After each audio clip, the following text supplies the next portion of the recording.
a solo sketching and drawing game inspired by Tom Clancy's Rainbow Six Extraction, The Color Out of Space by H.P. Lovecraft, and Annihilation by Jeff Vandermeer. Sounds interesting and dark. Let's take a look.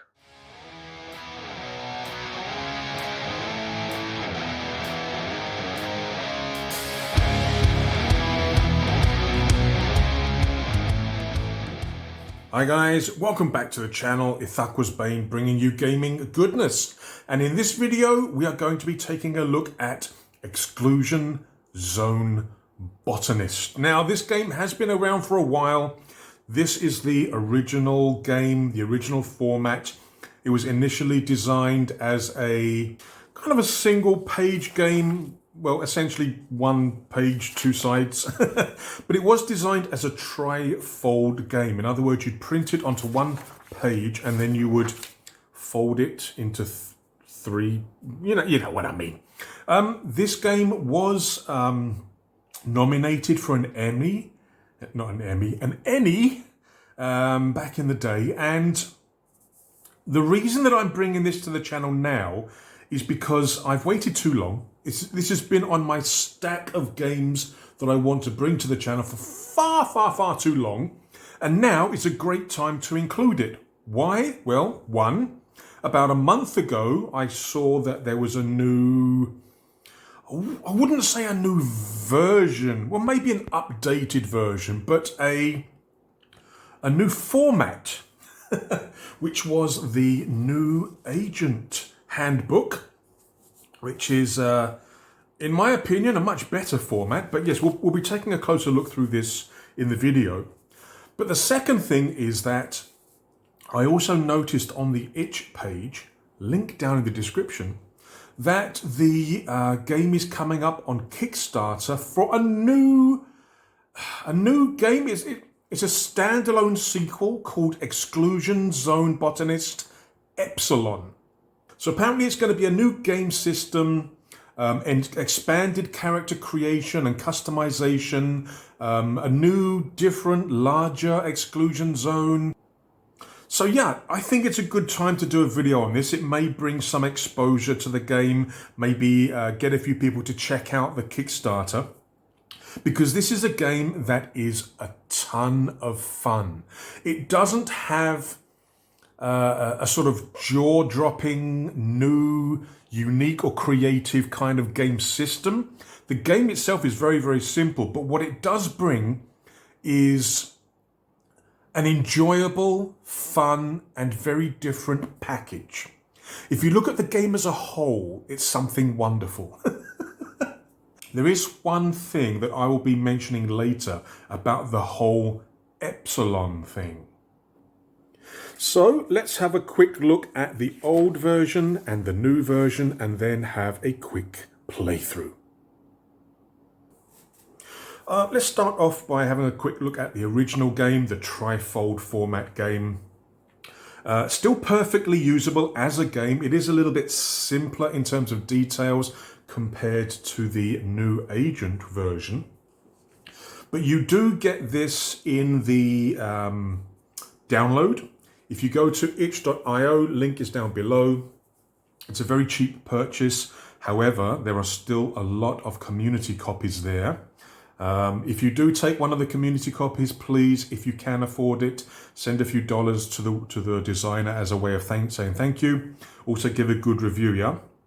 But in the download, you will get both the old version, you'll get the new version, you'll get map files, you'll get everything that you need to play the game. So let's take a quick look at this and then we'll look through the new version, the new agent handbook. So in the original version, you're basically going to print two sides to a page. This front side basically has a cover front and a cover back for the trifold. It also has some details regarding the plants that you're going to be investigating, because in this game, you are an exclusion zone botanist. You have until sunset to get in, discover and document as many plants as possible, and get out. Fail to get out in time and you'll become part of the forest. Yes, This game has definitely been influenced by Annihilation by Jeff Vandermeer. Wonderful book. Pretty decent movie. I think the book's better, to be honest. Also, The Color Out of Space by H.P. Lovecraft. You can definitely feel inspiration from The Color Out of Space. Again, book's amazing, movie meh. But yes, essentially you're going into this area, you've got limited time, you've got to check the area for plants, you've also got to check for corruption. Too much corruption, you become a plant. On the other side is the rules. And I've got to say to you, this is one of the simplest games that I have played in a while, but can yet still provide me with the enjoyment and the excitement that I need. Yeah? Like I mentioned earlier, this doesn't have any groundbreaking rules. There's nothing unique or special or complex or detailed about the rules. But the whole game just works.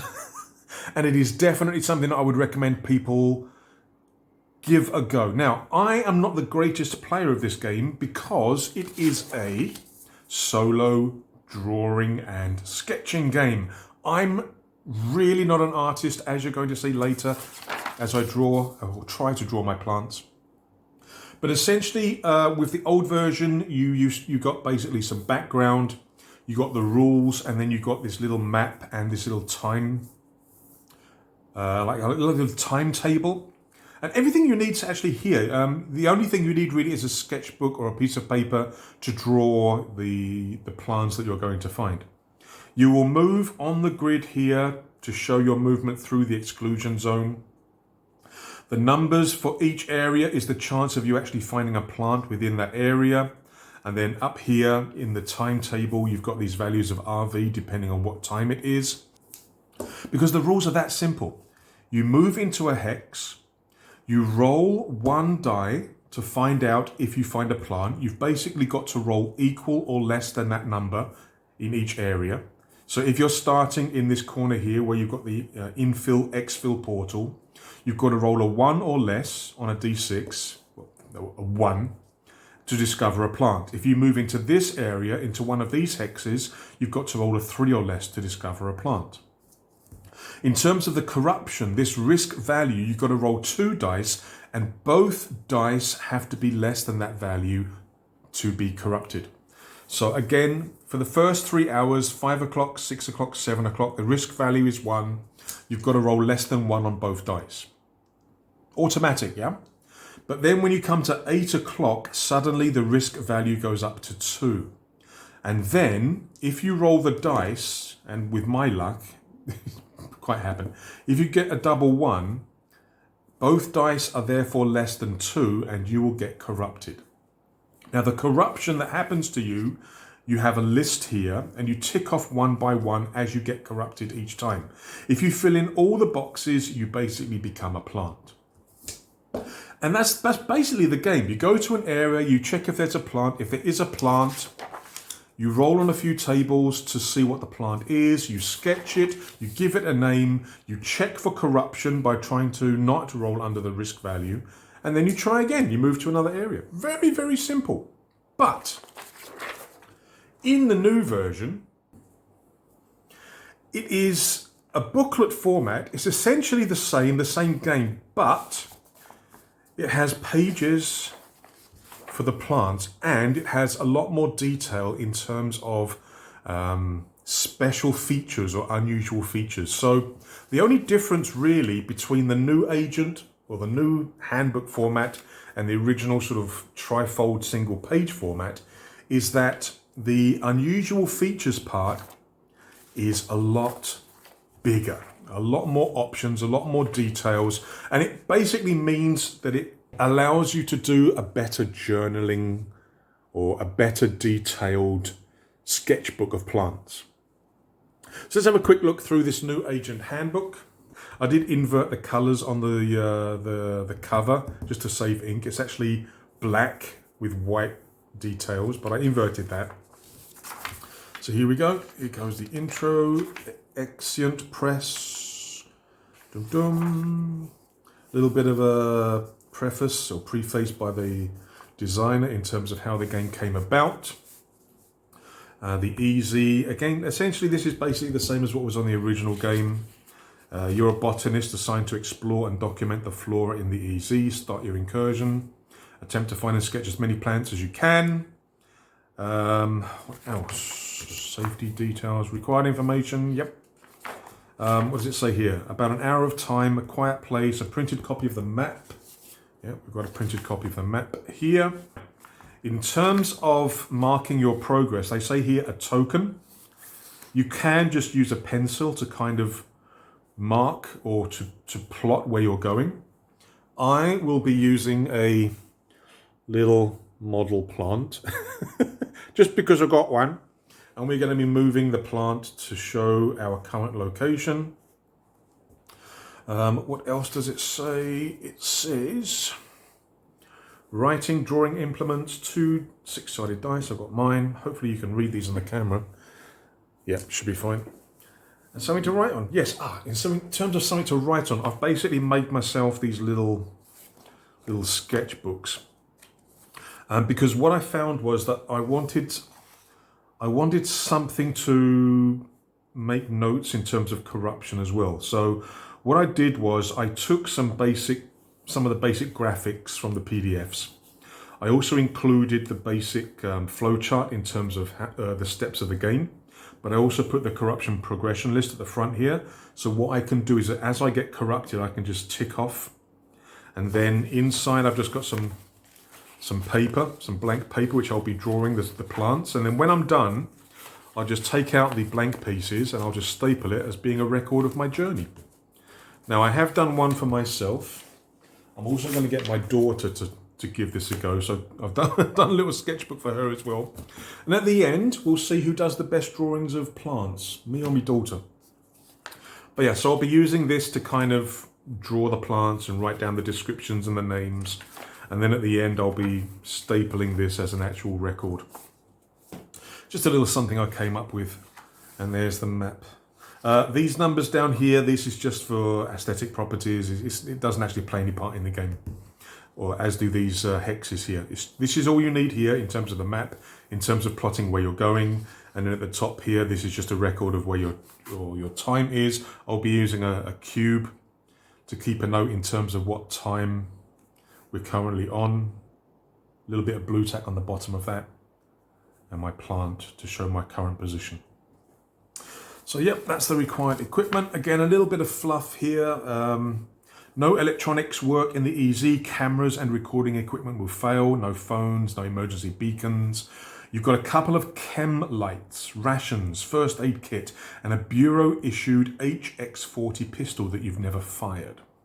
Your main tool is your sketchbook. In an ironic twist, this bundle of paper and ink is the only technology that will work in the EZ. Get in, discover and document. Get out!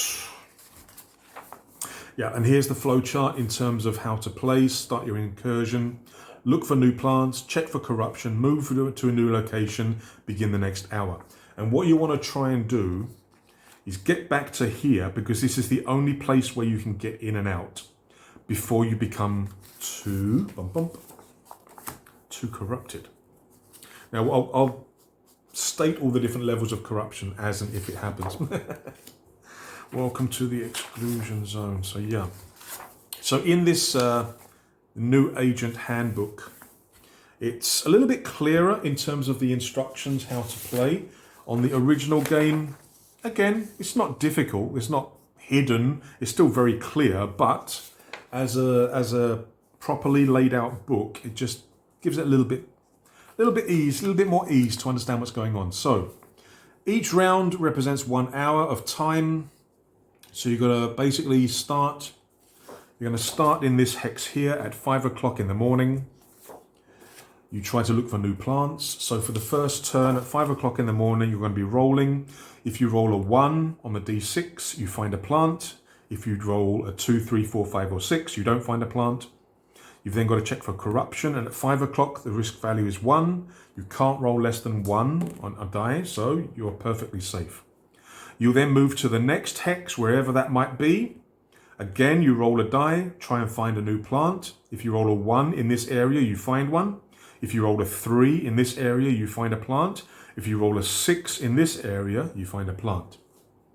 And then as time goes by and you move from hex to hex, your risk value is going to change. So for example, if we are at 12 o'clock, okay, it's noon, we've got a risk value of 3. So what happens then, let's say for example that I am here. The first thing I'll do is I'll check to see if there's a plant. Let's use this die. We get a 2, we do find a new plant. It's got to be less or equal to the map number. So we do find a new plant here. So I would then draw that plant with a description. Again, I'll show you how you roll up the plant, but you'll be drawing it in here with a new name, with a description and everything else. You make a record. Once that's done, you've then got to check for corruption. Here, you roll 2 die. Don't add them together. You're taking individual dice. Now, if both of these die are less than that risk value, I'm safe. But if both of these were less than that risk value, for example, this, I would then tick off the next step of corruption. So if I'd already got corrupted twice, I would then tick off the 3rd rank or the 3rd level of corruption. That's how it works. Very, very simple, very easy game, but it's a lot of fun. It is a lot of fun. Yeah, and then when you've done that, you keep moving to the next hex, begin the next hour, and again, you've got to try and get out before you become a vegetarian meal. Right. And again, all the tables and everything's in here. So the corruption chart or the corruption progression list is there. And then we come to the, I would say, the enhancement of the 1st edition. So in the 1st edition, when you found a plant, you would roll on this small area here to determine size, leaf shape, leaf arrangement, and unusual features. And the unusual features were very brief and very limited. In this new agent version, the one that I noticed about a month ago, there's a lot more. Now, remember at the beginning of the video where I was talking about the upcoming Kickstarter? Exclusion Zone Botanist Epsilon? Yeah. Epsilon's mentioned in this first game. Following the Epsilon mishap and subsequent publication of investigation report RCA 502-00238, Plant Discovery Guide, TD 2032.2 revision 9.1b, was developed to replace revision 8.1. This revision implements corrective and preventive action, number 34, as outlined in the investigation report. So, there is a link between the original game and the upcoming Kickstarter, according to what I'm seeing here. And it looks like something wrong happened there. Something bad happened in Epsilon. Whether that's going to be the focus of this new game that's coming to Kickstarter, or whether the game that's on Kickstarter is going to be a later Epsilon area, I don't know, but it's interesting. Anyway, in this section of the game, in this section of the book, the Plant Discovery Guide, you're going to follow the same steps to design the plants that you find, the size, the leaf shape. Now this is really in terms of helping you to draw the blooming thing. Leaf arrangement, but the change is when you come down to step 4, note any unusual features. Previously, you would roll a 2d6, and again, with a 2d6, you're adding them together. So for example, a 5 and a 5 is 10. Sticky sap attracts swarms of insects. So you'd then draw the plant with the leaves and the arrangement and the size, and you'd have some kind of element of your design to show this sticky sap. However, now we've got a lot more options, a lot more possibilities, and a lot more details. It's not just a single sentence anymore. It's a paragraph Much better for journaling and for writing details down. So now what you do, you still roll 2 die, but you don't roll it as a 2d6. You're rolling 2 d6s. It says here, the dark die determines the plant group. So you will see here that there is a die face 1, 2, 3, 4, 5, and 6. So the first die will determine which group you're going to be rolling on. And then the second die, the light die, determines your plant feature. So then you roll the other die, the light die, and that tells you which specific feature your plant has. So for example, we had a 6, 6. I don't think that's good. Right, so the dark die tells me the group. So this is going to be group D. And the 6 tells me that this is going to have lashing vines. Dozens of bright yellow-green vines lash and crack like whips. Each one is thin and smooth. No barbs or thorns can be seen, but once caught, they constrict without mercy. You leap back to attempt to save yourself. So, this is a special one. It says here, mark this location on the map. Roll a d6 to attempt to dodge. On a 1 to 4, you're successful. On a 5 to 6, they slash your skin. Immediately apply the next effect from your corruption progression. Yeah. So in this case, it's giving you more details. So when you come to actually draw the plant or sketch the plant, got a few more elements to include, but it's also having effect on the game. With the original version, it didn't matter what you rolled up, they wouldn't have any effect on you, only sort of a descriptive sentence to help your sketch. But now they can have an effect on the game. I don't want to give too much away, but yeah, a 6-6 is probably the worst I could have got. And that is the game. At the back here, there's a little bit of notes in terms of how to take the game to the next level in terms of doing it as a full-blown journaling game. There's a QR code to bring you to their website to get more information and updates. And then the back cover, again, I think I inverted the colors for this to save ink. It just has that intro section. But yeah, this is... For such a simple game, it is a ton of fun, especially if you can draw. I can't draw, I'm no artist, but I'm going to give this a go. So, join me in the next video as we do a playthrough of Exclusion Zone Botanist, and hopefully we don't become a plant.